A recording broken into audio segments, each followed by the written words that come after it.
అందరికీ నమస్కారం అండి. ఈరోజు మనం ఈ వీడియోలో ప్రతి ఒక్కరిని పట్టిపీడించే ఒక సమస్యను గురించి తెలుసుకుందాము. ఇది ఏదో జబ్బు కాదు. కానీ ఇది మన జీవితంలో మన ప్రశాంతతని, మనం కష్టపడి సంపాదించుకున్న డబ్బుని, అన్నిటికంటే ముఖ్యంగా మన సమయాన్ని తినేస్తుంది. అదే మొహమాటము. మీరెప్పుడైనా గమనించారా? జేబులో ఉన్నది లాస్ట్ రూ. 500. కానీ ఫ్రెండ్ అడిగాడని ఇచ్చేసి, మీరు ఆ పూట భోజనం మానేసిన సందర్భాలున్నాయా?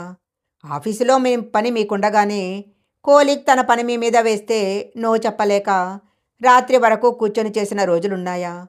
బంధువులు ఏదో ఫంక్షన్‌కి పిలిచారని వెళ్ళడం ఇష్టం లేకపోయినా, వేల రూపాయలు ఖర్చు చేసి వెళ్లారా? కేవలం ఎదుటివాళ్ళు ఏమనుకుంటారో, వాళ్ళెక్కడ ఫీలవుతారో అనే చిన్న భయము, మన జీవితాన్ని మన చేతుల్లో లేకుండా చేస్తుంది. ఈరోజు వీడియోలో ఎదుటవారికి కోపం రాకుండా నవ్వుతూనే నో ఎలా చెప్పాలి, మొహమాటం అనే సంకెళ్లను ఎలా తెలుసుకోవాలో క్లియర్గా పాయింట్ టు పాయింట్ తెలుసుకుందాము.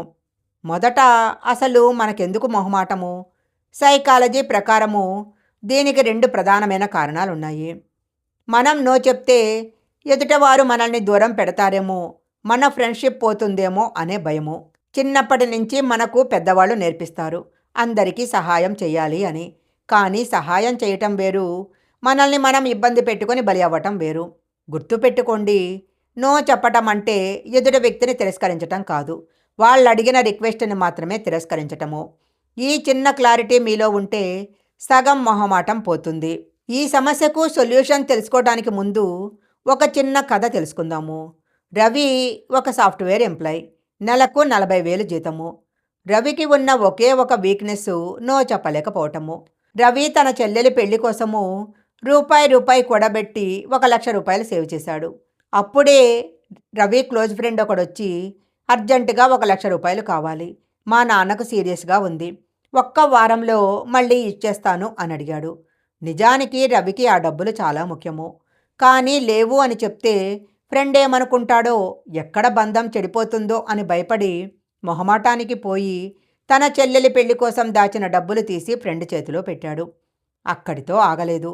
ఆఫీసులో రవి కోలీగ్ సురేష్ వచ్చి, రవి, నాకు కొంచెం పని ఉంది, ఈ వర్క్ కూడా నువ్వే చేసి పెట్టవా ప్లీజ్ అని అడిగాడు.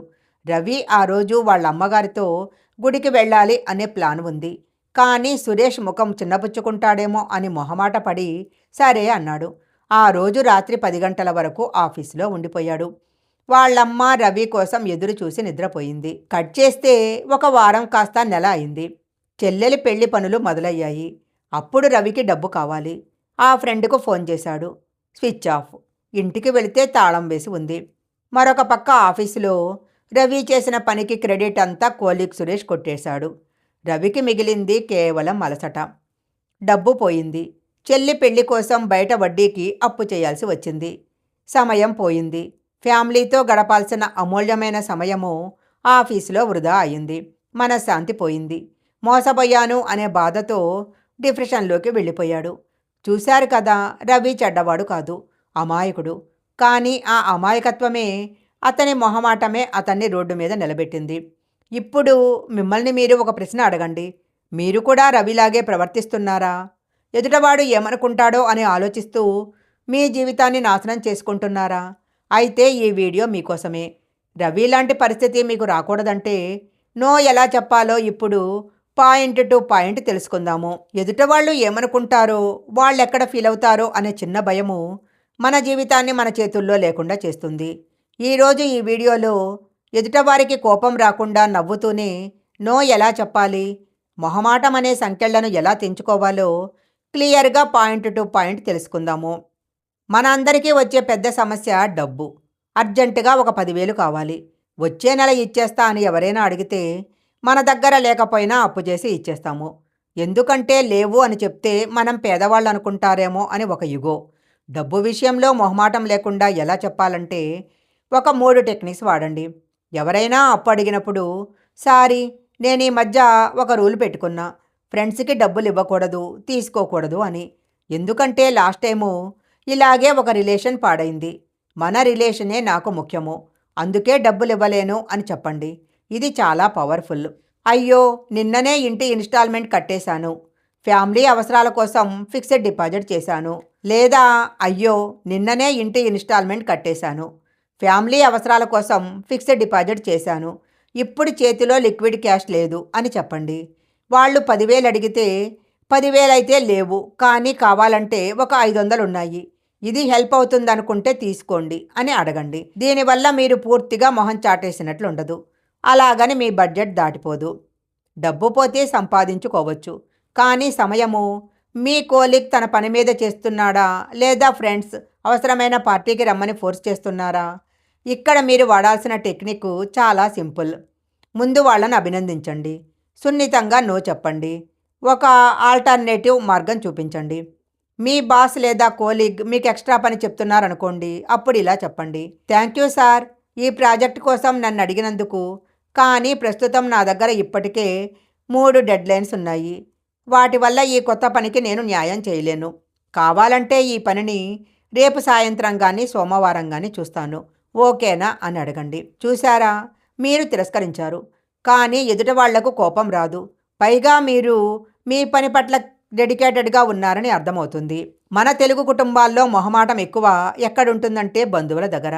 ఏరా మా ఇంటికి రావా, మా మాట కాదంటావా అని ఎమోషనల్గా మాట్లాడతారు. వెంటనే వచ్చేస్తా అని మాట ఇవ్వకండి. పిలిచినందుకు చాలా సంతోషము, కానీ ఆఫీసులో లీవ్స్ డౌట్గా ఉంది. నేను క్యాలెండర్ చూసి 1-2 రోజుల్లో మీకు ఫోన్ చేసి చెప్తాను అని చెప్పండి.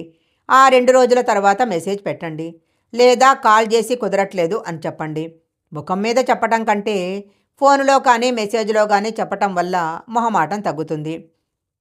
మీరు నో చెప్పటం మొదలుపెట్టిన రోజు ఏమవుతుందో తెలుసా?